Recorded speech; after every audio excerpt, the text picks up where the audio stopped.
A month before the SATs, I, Jenny Reed, could see my score. Literally. It was just floating right above my head. But there was a catch. Every time I cracked open a prep book, my score would drop by 10 points. But if I skipped a day of school, it jumped right back up by 10. So, I played the system. For a whole month, I barely lifted a finger. And on the day of the test, the number glowing over my head was a solid 1,560. When the scores finally dropped online, I'd scored a 500. And the 1,560, that was my little sister Patricia's score. My parents lost it. As punishment, they got me a grueling night shift job at a local electronics factory. That first night, a bunch of guys I'd never seen before cornered me in the parking lot and beat me half to death. Fading in and out of consciousness, I heard my sister's voice right by my ear. "You just had to one-up me, didn't you? Thought you were so smart, but you never figured out I was the one controlling that number over your head." The truth hit me like a physical blow. The score had been her trick all along. I opened my eyes, and I was back. 1 month before the SATs. The number above my head read exactly 1,300. "Hey," my sister said, all fake sweetness. "Want to study together tonight? We can go over the practice tests." I looked at the stack of papers in my own hands. Without a word, I pulled out my lighter and set them on fire right there in the driveway. "Exams are coming," I said, watching the flames.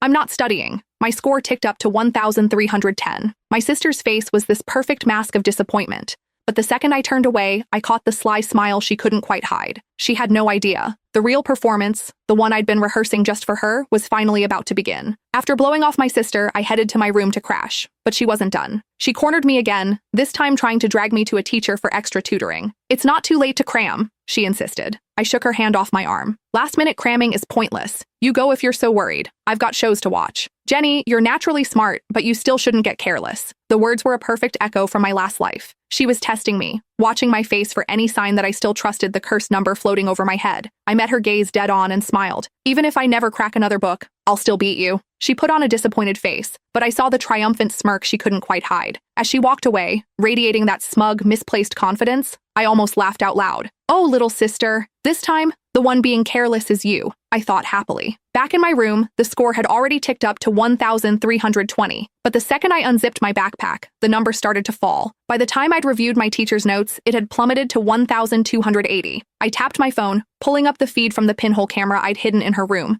She was freaking out. "Why is it dropping so fast?" I knew she was lying. She said she wasn't studying, but she's obviously grinding right now. Why doesn't she believe the score? A cold, unfamiliar voice answered her. "Why are you panicking? Once it drops below 1,000, it'll detonate right on top of her. Studying is basically a death wish." My blood ran cold.